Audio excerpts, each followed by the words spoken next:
Madison Square Garden. Knicks right now on their way to the conference finals. What's up, everyone? Bryce Gelman here. Rami, Lavi. We have something cooking for you. Knicks for Clicks. I think that's an amazing name for a podcast. I mean, I'm very, very pleased with what we have right here.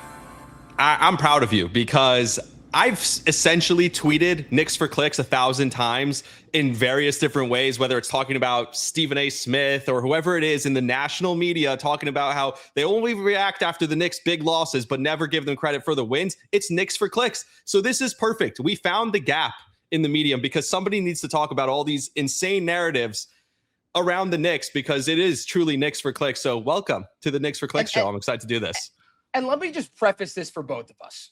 This isn't going to be clickbait. We're not actually Knicks for Clicks, but I think that there's a larger part of the general narrative that goes around the Knicks that we're going to address. We're also going to get into all the minutia, and when we talk about X's and O's, we're going to talk about bigger picture stuff, and we are going to break down the majority of these games. We have to still iron out a schedule. You know, what is it? Only 5 weeks into the playoffs. We got the stretch run of the season here. So we're going to be talking about that behind the scenes. You'll know in the immediate future what our plan is going to be. But for now, we've got a lot of fun stuff planned for you, including an amazing guest coming up. But is there anything else you want to add, Rami?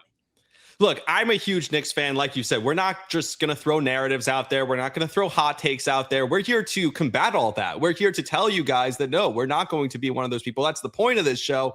We're going to tell you our honest fandom opinions. Obviously, we have media backgrounds, which is cool, but we also are big time fans. I talk to a lot of other fans. I talk to a lot of, like, the guest who's coming up soon, people in the media. And the idea is to just have fun conversations about the team. I personally, and I'll say this right off the rip, I believe this is a championship caliber team. I think we're going to have a long run into the summer talking about Knicks. So I just want to have fun doing it. And I want to get away from all the back and forth. Oh, they had a great game. They're terrible. They're terrible now.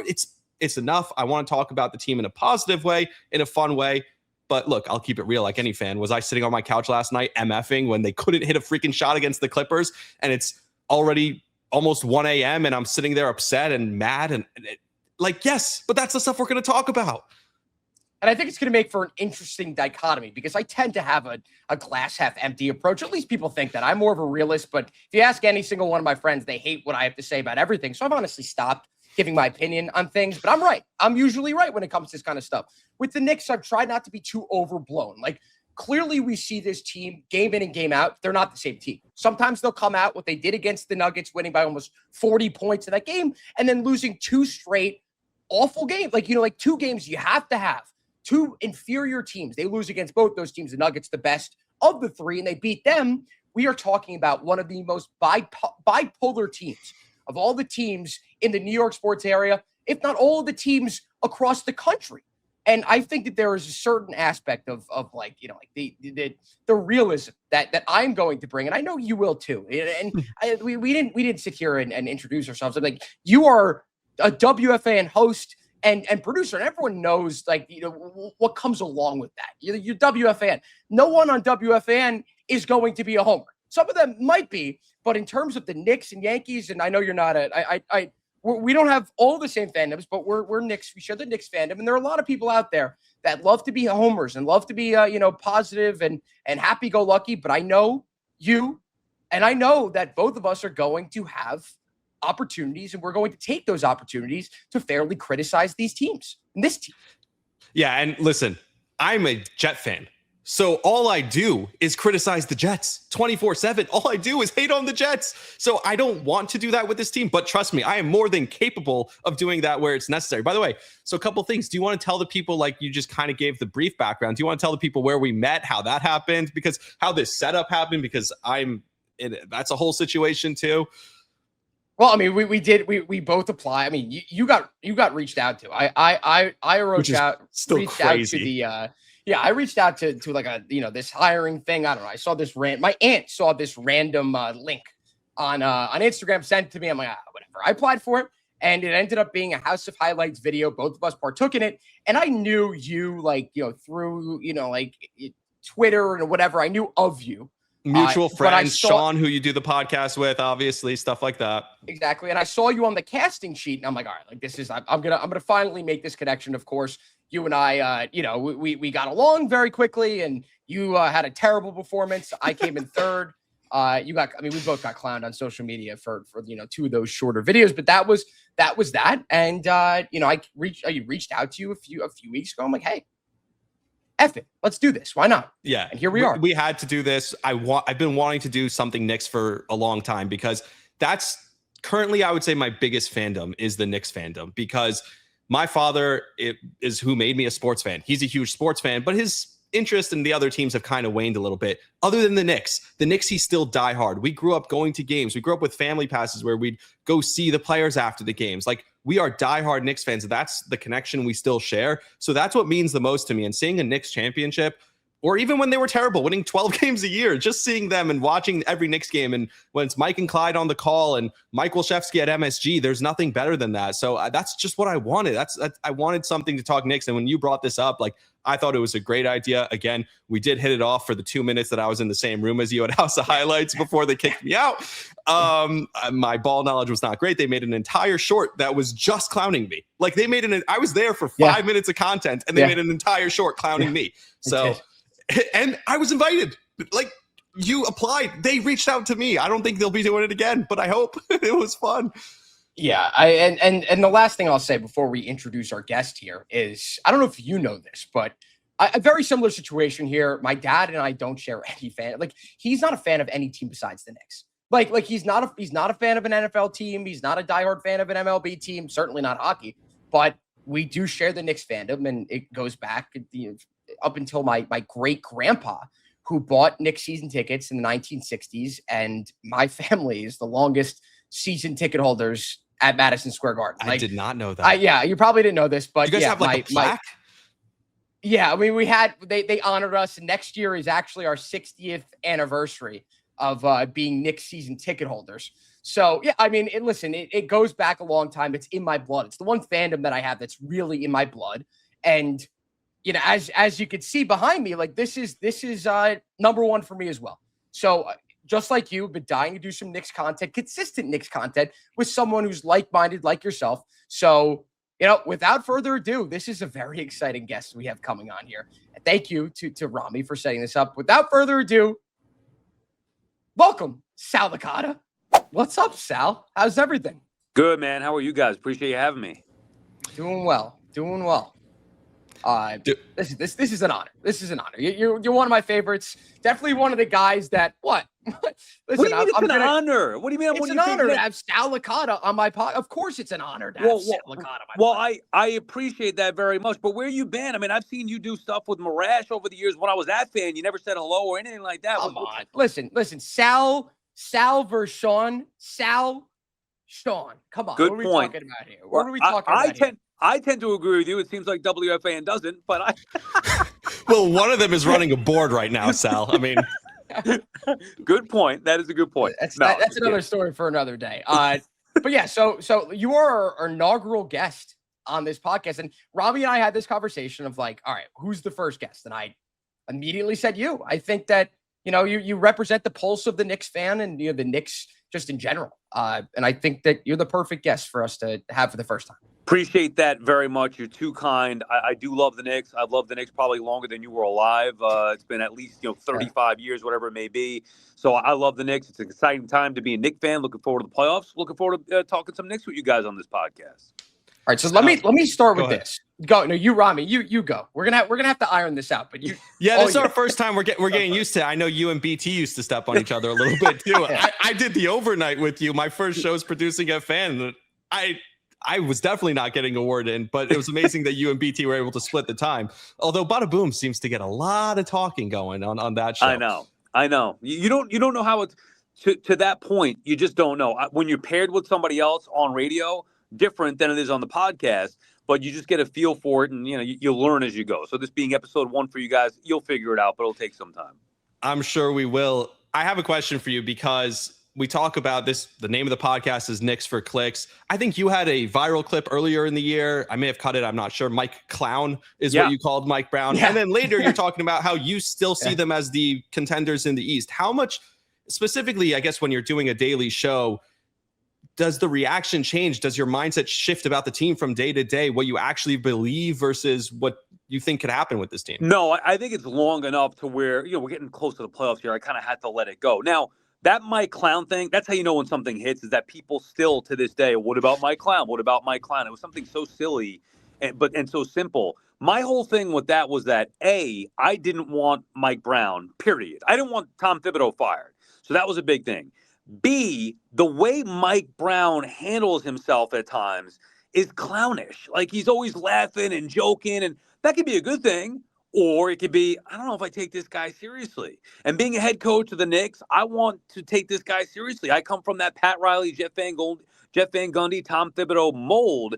So that's why I called him a clown. Not that I think he's a doofus or some loser or a clown in real life. He's always like clowning around. And by the way, like Matt Barnes, former players have come out and said the same thing. So I just came up with a catchy nickname. Now, with all that being said, to your point, Rami, he's done a nice job here. He's used the bench, I think, the right way. I don't think he's gotten the most out of Karl-Anthony Towns, which was probably the primary thing that people thought he was coming here to do, unlock another level offensively of Towns that Tibbs didn't do. But other than that, they play well defensively. I mean, they are inconsistent, and that's a knock on the head coach, but they play well defensively. They play pretty hard and passionately, and he's used the bench, I think, in the right way. A guy like Diawara, would Mo Diawara ever gotten the time or the opportunity under Tibbs? Probably not. So I have to be fair and give Mike Brown credit, even though it's a catchy nickname that I miss using. When you said that, when I saw that first clip, I texted Sean and said, Sal really has his fastball. I could go back and look for that text. I was like, that's amazing. That was a lot of people were frustrated about it. You seem like a huge Sal fan. And now that makes me a fan of you. Why didn't Sean ever put you in touch with me? He was holding out. What's the matter? What's going on? That's a good question. Well, he actually put me in touch with BT and BT.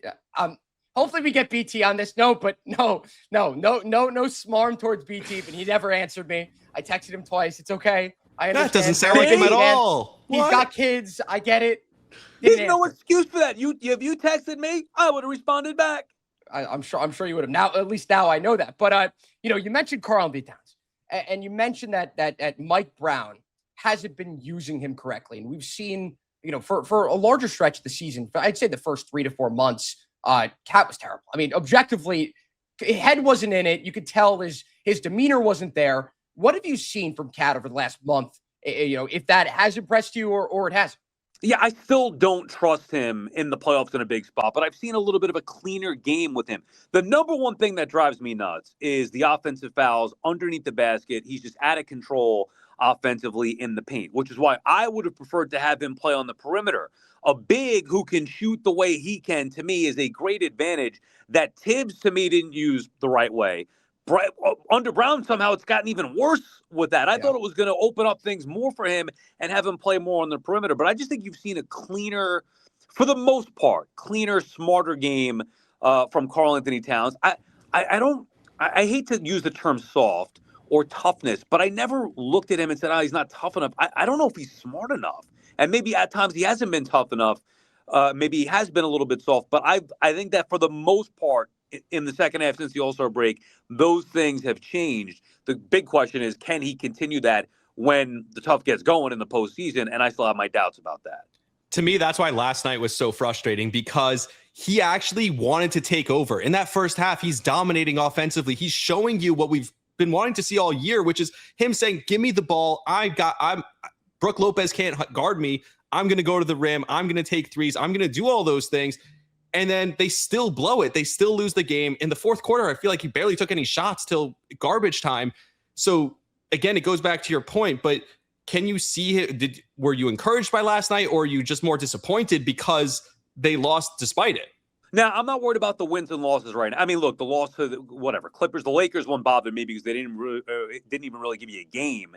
I was excited about that one. Prime time, 3:30 on a Sunday. Let's see what they can do. No LeBron, which stunk, and then the Knicks laid an egg after they pasted Denver. The inconsistency to me is maddening, but I'm not going nuts, wins or losses, It doesn't matter who the opponent is until the playoffs. That's where I'm at with that. So I'm not discouraged or encouraged by anything that we've seen last night from Towns, or last night, or even in the second half, first half, whatever. It's about, can he put it together in the playoffs? That's all that it's about. I hate to minimize the regular season games, but the Knicks have become so good that really, can you get worked up about a loss to the Clippers or a loss to the Lakers when you know they're going to be in the playoffs? I mean, even the Pistons have hit a little bit of a rut here. So, I worry about the landscape in the Eastern Conference. I worry about them ultimately being good enough to beat the Thunder, even if they're at their best. I don't think they're as good as the Thunder.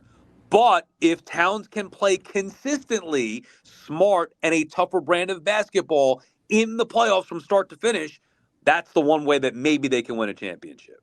Yeah, I definitely share that sentiment about people.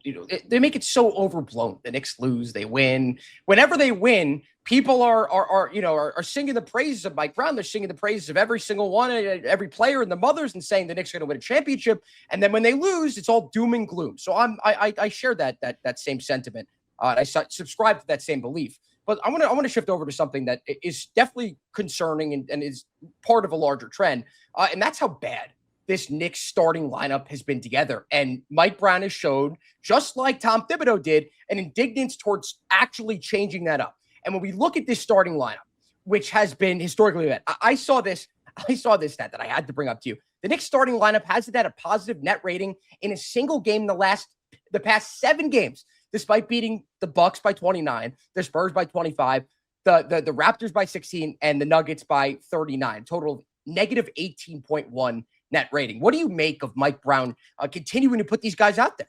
Well, I'm curious why you care so much about who's starting as opposed to who's playing the meaningful minutes, whether it's down more or less talking about the starting lineup playing as many minutes as they do together, like the starters playing it all. Oh, okay. Well, then what do you want to do? What's your alternative? Because for me, the alternative would say it's not the 2 head coaches, it's the construction of the roster. What are they supposed to do? Who do you want to bench? Who like they Hart, 100% Hart. I think it's an easy decision. But he's a facilitator on the team, and he's very important. For me, he's very important with this team. The way he hustles up and down the floor, the rebounding skills defensively, even being able to penetrate and then maybe kick out. So I think Josh Hart brings an element that not many guys on the team have. Now, he's limited what he can do offensively, but they shouldn't need that from him because they have it from everywhere else. I still don't know the best 5 who I want on the floor in crunch time. I'm not going to knock who's playing, certainly who's starting. And also, even if you go based off of the bulk minutes, to me, it just matters based on matchups, maybe who's hot down the stretch, who's closing the game out more than anything else. It's going to be, here's the biggest issue. It's going to be Brunson and Towns together. They got to be on the floor together. Yeah. And that can be a defensive issue as it was a year ago. So I don't know if there's that answer. All right, you want to say Hart? Well, then what's your answer? Who are you going to replace him with? Especially without Deuce. Shamit. I think either Deuce or Shamit. When you talk about the lack of spacing, you trade for Karl-Anthony Towns. Listen, this is a copycat league. The Knicks saw what the Celtics did the year before with the 5-out offense, with the pass and the cut. And we have seen with the Knicks a lack of spacing because the opposing team could throw their center on Josh Hart. And guess what? That center is allowed to roam the paint now. And that's the biggest issue. You get Towns for the spacing. But when you leave Josh Hart in the game, you don't have that spacing. And Landry Shamet has shown his ability. I think he's the best 3-point shooter on this team right now. He has become their sharpshooter off the bench, especially with Deuce McBride out. That's definitely who I'd go to insert into that lineup. And last year, the last thing I'll say, last year, the lineup, that same lineup with Hart out and Deuce in, was by far their best lineup when it came to net rating. And yet, Tom Thibodeau barely used that. Hart does things that none of the players that you mentioned do. Shamet has been much better than I thought. He's having a career year, by the way, Shamet. But I still don't trust him. Like, I like him as a guy off the bench that can play some defense and knock down some threes. That's his role. Let's not ask anything more of that. I do think they missed Deuce McBride terribly. McBride, ideally, you want to be in there. I love Alvarado as well, but Alvarado's a liability offensively. He's not here for the offense. We know that, but at least when Deuce is on the floor, you know he's going to give you some offense. He's going to play tough defense as well. So I think they miss him, but I think you're minimizing Josh Hart, man. Without Josh Hart, they don't have that facilitator. Brunson's great. He's not. Brunson's more of a hybrid. He's obviously going to be a scoring guard. The Knicks need him to score. So then Hart can act as the facilitator, and especially with the attacking the rim. So I like Josh Hart. I know Knicks fans are down on him, but I think that he's integral to what this team is trying to do. I love Josh Hart too, but something you've talked about, the closing lineup, that's more important than the starting lineup. And something we've seen Mike Brown do now a bunch of times is have Shamet in over Mikal Bridges. So maybe that's an angle where you put Shamet in over Mikal Bridges to start the game. And it actually helps Bridges in another way. He looks lost in that offense, just standing in the corner some of the times. Maybe if he's coming off the bench with the second unit, now he has, maybe he's either with only Towns on the floor or with only Brunson on the floor. There's more room for him to improvise and, I don't know, get something out of him. Look, these were things that you would think. It's why when the Knicks did decide to move on from Tibbs, it's like, okay, fine. You don't think he's good enough? Well, then find the guy who's going to get them over the hump. Yep. I don't want Tibbs gone, but I'll be okay with it if you bring in somebody who I know is going to maximize the roster. And that's not the case with Mike Brown. I think Bridges is an enigma because he can be an elite scorer. Like, you look at the talent that the Knicks have. I know they're still one of the best teams in the league, but really they should be even better. They have depth. They don't have a clear weakness.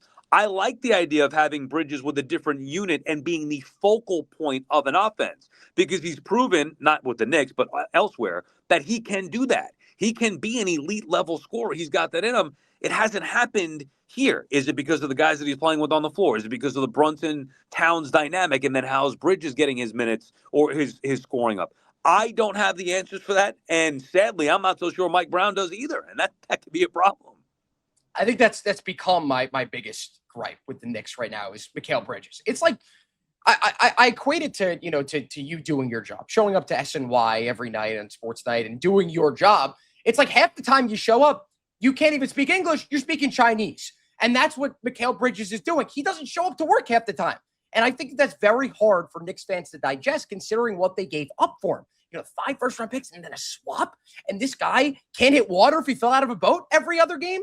And his last 5 games, Sal, 8.4 points per game, shooting 37% from the field. And here's the biggest issue. Here's the biggest issue with Mikal Bridges for me. 5 total free throws attempted in 5 games. His lack of aggression is killing this team. The amount of times we've seen him, drive to the basket, get an open look, and they decide to take a fadeaway is infuriating. That is something I brought up with BT a year ago when you were comparing the difference to Bridges and what he did with the Nets versus what he did with the Knicks. And getting to the free throw line was a huge, huge issue. Look, we could say it any way we want, whatever the reasons are. The facts are Mikal Bridges has not been as good as he was supposed to be when the Knicks traded for him. He was supposed to be a star-level player. They traded for him expecting him to get even better than what he was. He's been worse than what he was for 2 straight years.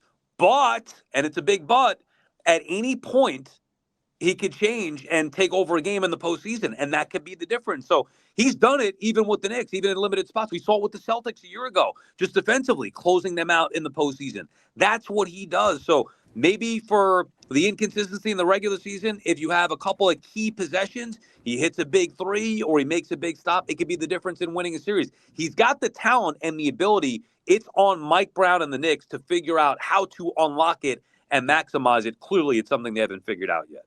I saw something where he's played the most minutes with the least free throw attempts. I saw this morning. I don't remember, but it's honestly mind-boggling. And like you talked about so many times, we see him getting to the rim and then choosing to fade away. It's crazy. It's like he's afraid of the contact.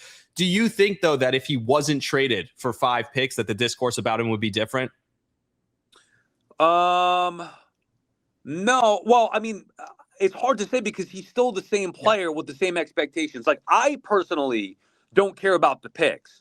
I care about that. I thought, before I even thought it was realistic, that the Knicks were going to get Bridges. And we used to joke around with this about Evan because he loved Bridges and Bridges was their star. And I'd be like, oh, man, that'd be the perfect guy. Nova Knicks. He's the guy that's just about to take it to his game to another level. So I also, like the Knicks, looked at him as a star player that they were getting. So I would still have the same expectations. But, I mean, that's something that maybe Leon Rose didn't factor in how he was going to fit in. I don't think he's afraid of contact. He was getting more free throws elsewhere. So it has to be the offense. Maybe he's afraid to be too ball dominant. Maybe he's afraid to step on Brunson's toes. I have no idea. But clearly he's not the same player. And the discourse is justified because he's supposed to be far better than what he is. At the very least, he needs to be a more consistent shooter. So, and he's not even that. And that's, that's a big issue. But the fact that they have him and Towns and Brunson, 3 guys who I think can be elite level scorers, not to mention OG Anunoby. Look at the talent that the Knicks have. They're oozing with talent, depth with guys that could score. Even if Brunson sits for an extended period, you know that scoring shouldn't be an issue. Same thing with Towns. He sits for a while. Okay, well, they're going to find scoring elsewhere. They have enough. It's just that those guys got to do it consistently and, more importantly, do it in the postseason. And theoretically, any night someone else can carry you, that's the part of it that, I just can't remember the last time Mikal Bridges was that guy. We've seen it a lot more from OG Anunoby over the last 5 games, averaging 20 points per game. Like, he has become, I mean, let's call a spade a spade. Over Cat, he's the second option. I think Cat's become the third option. His last few games, listen, Cat's played extremely well, but OG is taking just as many shots, if not more, per game. And also, but that's fine. Yeah, no, I'm totally cool with that. But when you acquired Mikal Bridges, you expected him to be that number 3 option. You expected OG Anunoby to be the number 4. And I'm not saying that that's an issue. OG Anunoby has shown, the ability to score. I think, I mentioned this, a few months ago. Like, we never saw this from him in his career. We saw it in January of 2024, and then he got hurt, and we didn't see it again until this past year. To your credit, he's gotten a lot better. OG's gotten better. I remember watching him the first year in the playoffs. I was like, man, when the Knicks were beat up that year, I was like, he's just limited. He's the guy that's going to knock down threes. He's not going to be a player that's going to attack the rim. He has significantly improved his game. So at least they're going to have to get OG up, Bridges down. But if you could ever get them clicking together, not even literally on the court at the same time, just playing at their peak level together, then the Knicks can win a championship. So you mentioned before the fact that you're not concerned with wins and with losses, but we've seen, I wouldn't say repeatedly, but we've seen, on an inconsistent basis, along with the rest of the team. I think they're the most bipolar team in all of sports. But when we look at some of these games, like the last 2 games, that doesn't concern you. I'm just like, I'm like wondering, like in these games where they get 20 to 30 open looks, they can't hit them. Do you think that could translate to the playoffs like that? I would expect more inconsistency. It's not the individual losses that would concern me. Oh, man, they lost to the Thunder. Oh, man, they didn't show up against the Lakers. Because then you could just take the great wins and be like, yeah, but look what they did to Denver. Or, look what they've done against this team or that team. You could reference last year if you want in the postseason, whatever it may be. I would be like, do you think the Knicks are winning the championship? It's an easy question. Do you think the Knicks they're going to the finals? Okay, well, that's pretty strong. I don't know about that. Okay, I don't think they're winning a championship. Yeah. But it doesn't mean that they can't. So those 2 losses to the LA teams, it doesn't change my thought process in, wow, now they can't win a championship. I don't believe they're going to, but they can.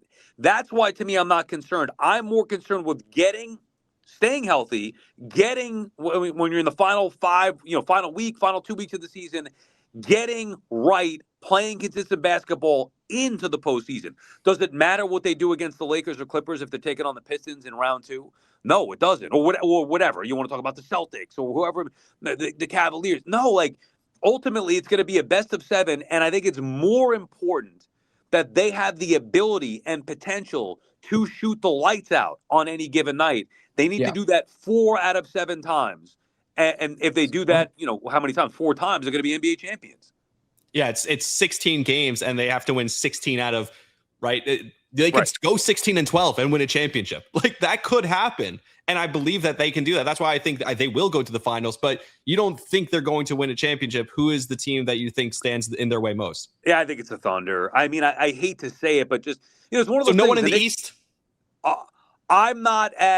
I'm a little worried about the Celtics just because they're great. They have a great head Tatum's coach. back.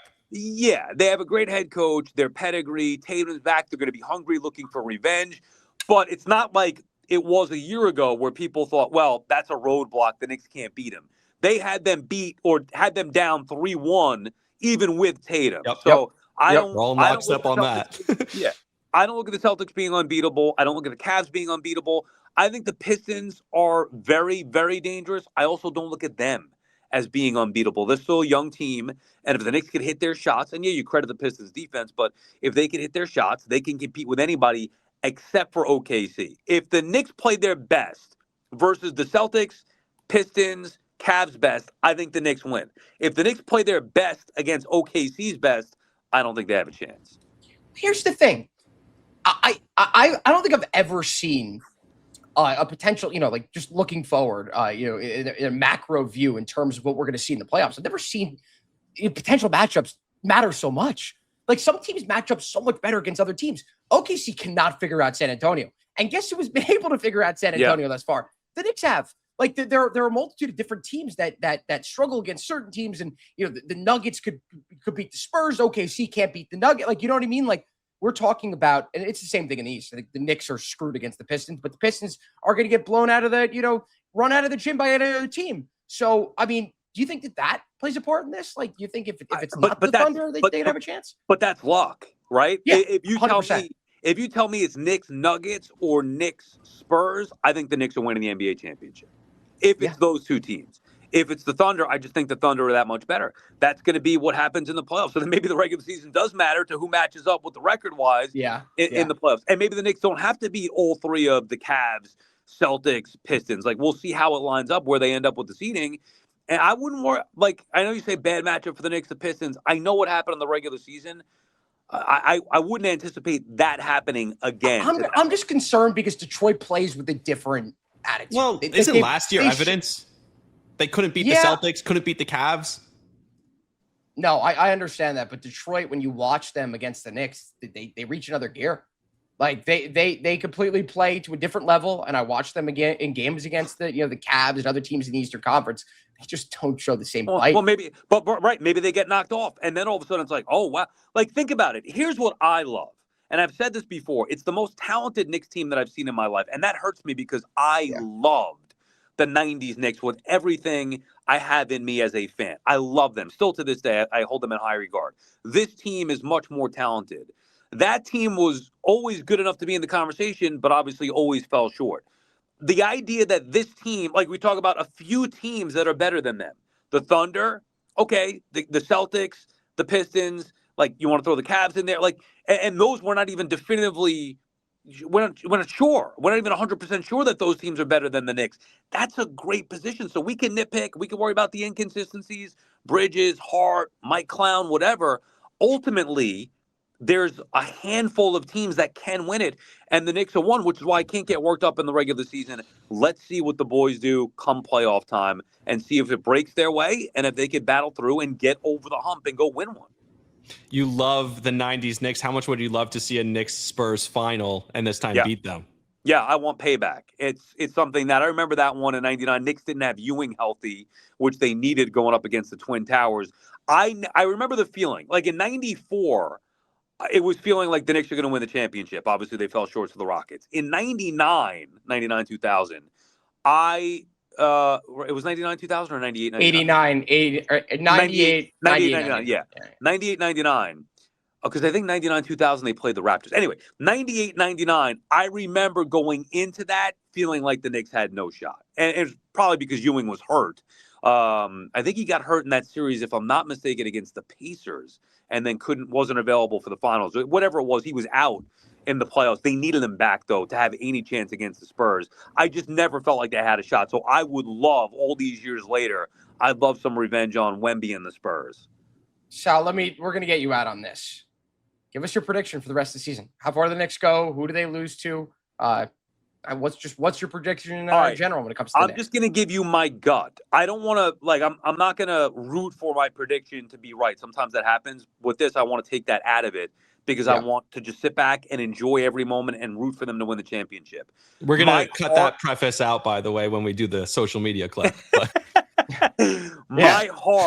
My heart and gut are telling me that the Knicks are not going to go further than they did a year ago. I don't know who it's going to be, or, who they get eliminated by, but I hope I'm wrong. I just don't see the Knicks in the NBA Finals this year. Well, let's hope otherwise, because I think we're due, and I think tens of millions of other people are due for a championship in our lifetimes.